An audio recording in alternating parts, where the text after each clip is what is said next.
बच्चों, कैसे हैं आप सब बढ़िया? ओके, ठीक ठाक है। Welcome to all of you my YouTube physics channel physics Mantra. और हमेशा की तरह आज हम फिर आपका स्वागत करते हैं और नए टॉपिक के साथ।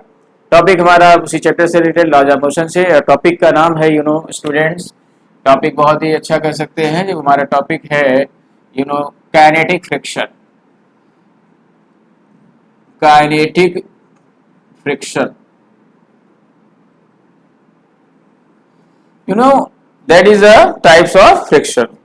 लास्ट टाइप हमारा काइनेटिक फ्रिक्शन। काइनेटिक फ्रिक्शन क्या है इसको हम लोग देखते हैं।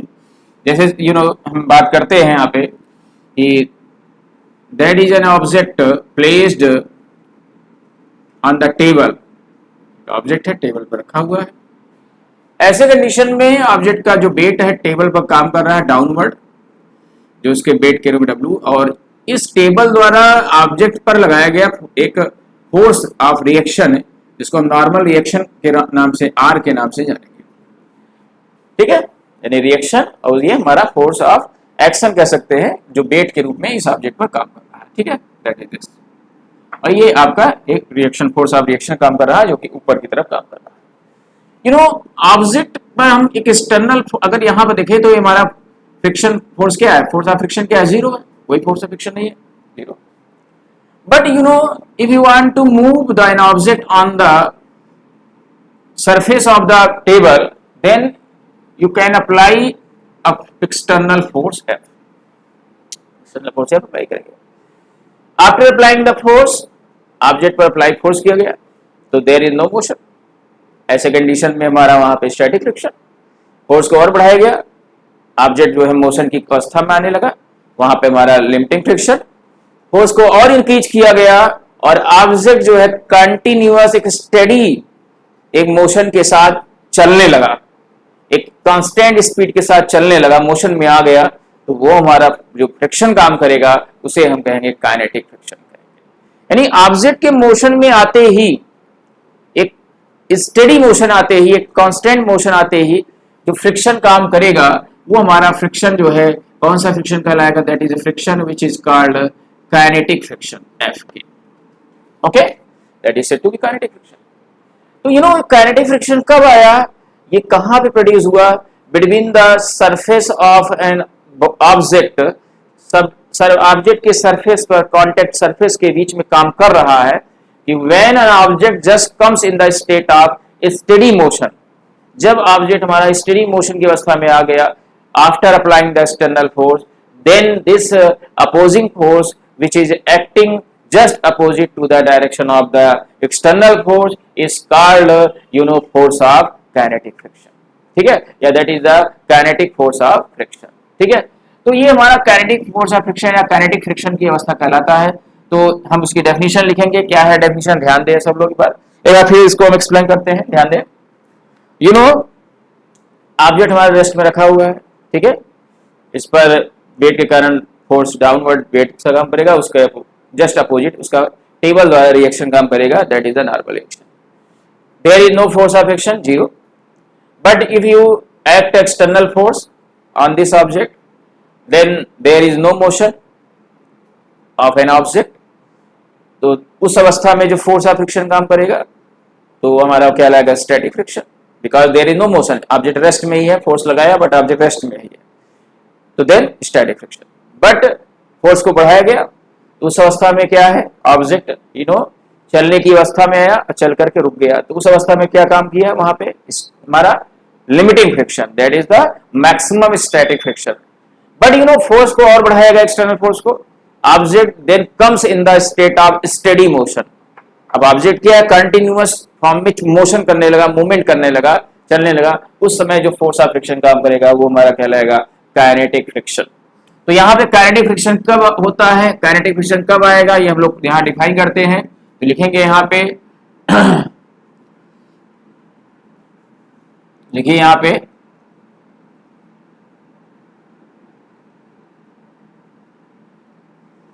It is defined as the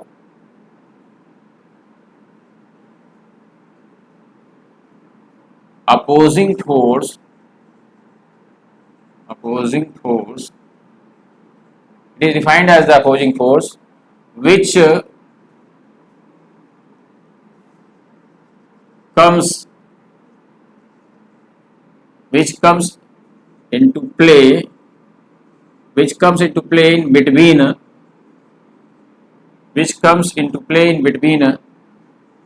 the surfaces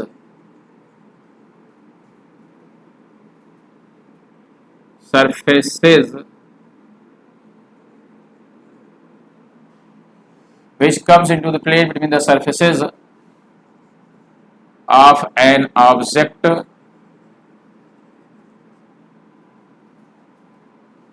that इस तरह का है when which comes into plane between the surfaces of an object when one object comes in the state of steady motion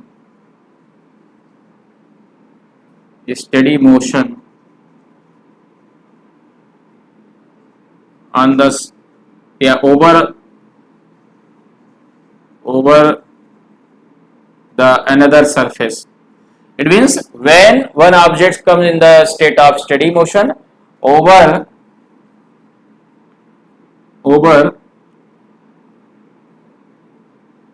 of the another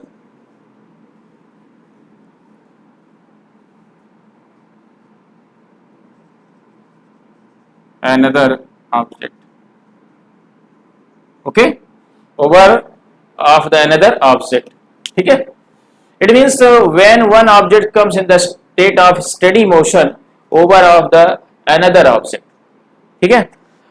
It means दूसरे object के ऊपर जब वो steady motion में आ जाए, इट मीन्स कंटिन्यूअस मोशन करने लगे, तब उस अवस्था में जो है हमारा जो फोर्स ऑफ फ्रिक्शन काम करेगा वो हमारा क्या कहलाएगा, वो that is called kinetic friction.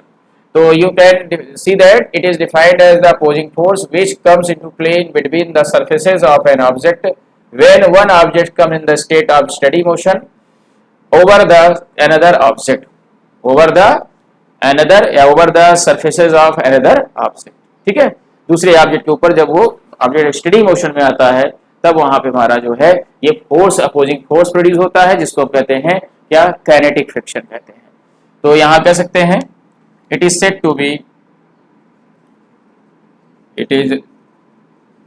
To be kinetic friction. इसको काइनेटिक फ्रिक्शन एफ के से दिखाएंगे, एफ के से डिनोट करेंगे. You know, kinetic friction depends upon the some important facts. factor वो क्या है हमारा, it means dependence factor. dependence factor कौन से हैं ये हम लोग देखेंगे, कौन से कहाँ पे डिपेंड्स करते हैं. सबसे पहला है कि kinetic friction जो होता है ये डिपेंड करता है कॉन्टेक्ट सरफेसेस के, nature of contact surfaces. It means nature of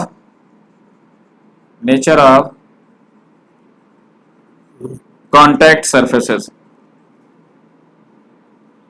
Nature of contact surfaces. दूसरा डिपेंड करता है, तो डिपेंड करता है बट कुछ चीजों में इंडिपेंडेंट होता है. इंडिपेंडेंट किसमें होता है, independent the area of surfaces. Okay, independent the area of surfaces.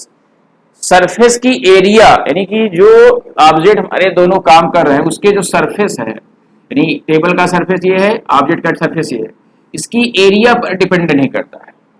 Area जो है चाहे छोटी हो चाहे बड़ी हो या कम एरिया हो ज्यादा एरिया हो, उससे कोई मतलब नहीं है, उस एरिया पर इंडिपेंडेंट होता है. ठीक है, नेचर ऑफ सरफेस पर डिपेंड करता है बट एरिया सरफेस के एरिया पर डिपेंड नहीं करता है. नेचर ऑफ सरफेस पर डिपेंड करता है कि सरफेस कैसा है, रफ सरफेस है कि स्मूथ सरफेस है, उस पर डिपेंड करता है बट एरिया पर डिपेंड नहीं करता है. तीसरा आप कह सकते हैं कि independent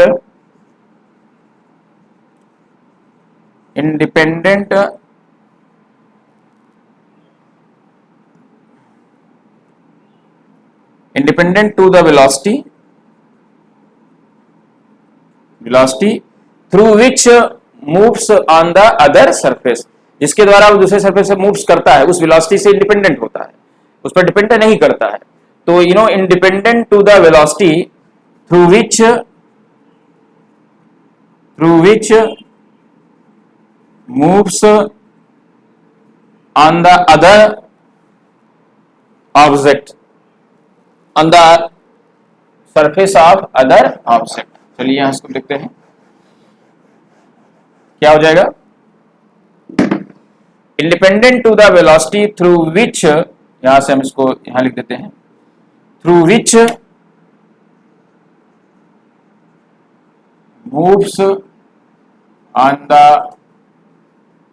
other surface, through which moves on the other surface, जिसके सरफेस मूव करता है। ठीक है, अगला कह सकते हैं कि ये जो है which is compare to the limiting friction, जो काइनेटिक फ्रिक्शन है वो क्या होगा, कम होगा, विच इज लेस देन, नहीं F K is less than F S maximum. नहीं, लिमिटिंग फ्रिक्शन से काइनेटिक फ्रिक्शन का मान क्या होता है, कम होता है, क्योंकि ऑब्जेक्ट मोशन की अवस्था में रहता है, मोशन की अवस्था आने पे ये फ्रिक्शन क्या होगा, काम करेगा, बट क्या होगा, पहले की कंपेयर में कम हो जाएगा।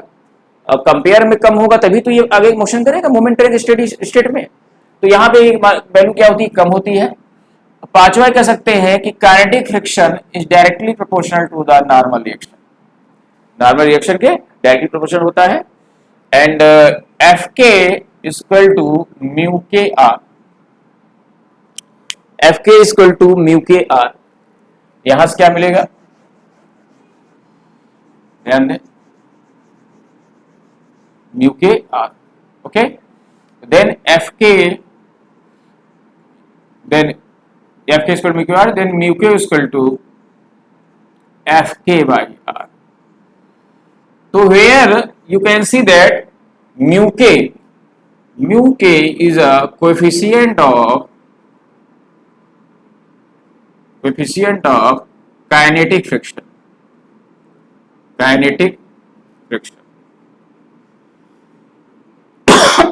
Sorry, kinetic friction, and R आपको पता है that is the normal reaction,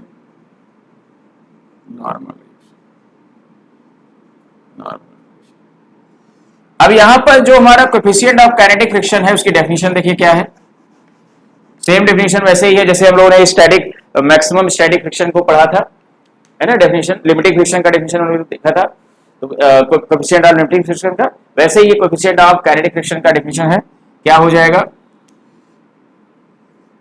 it is the ratio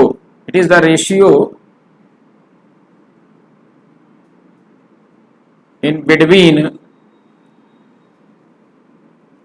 kinetic friction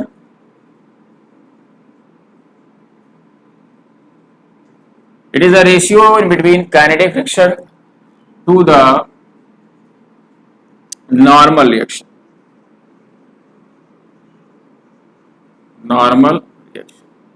so it is the ratio in between kinetic friction to the normal reaction, तो यह जो है काइनेटिक फ्रिक्शन और normal reaction के बीच का रेशियो है, and it is said to be coefficient of kinetic friction. Clear है, तो आई थिंक दैट ये चीजें आपको सब जानकारी हुई होगी कि काइनेटिक फ्रिक्शन क्या है और काइनेटिक फ्रिक्शन ये कोएफिशिएंट ऑफ काइनेटिक फ्रिक्शन क्या है।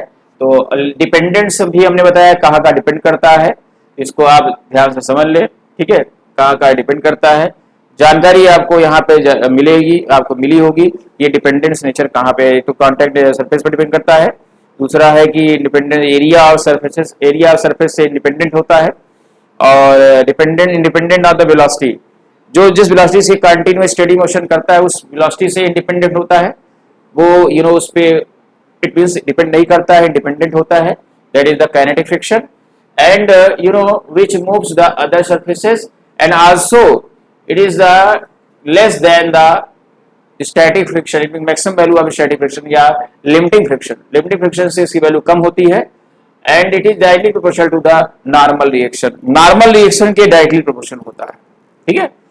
तो that is the बेटा definition of the, that is the पूरा complete आपको जानकारी यहाँ मिली होगी, पूरा जानकारी यानी कि काइनेटिक फ्रिक्शन का और उसके कुछ ये रिलेशन आपको हमने बताया, So I think that you have to understand, and I will meet you next day, next time with the next topic.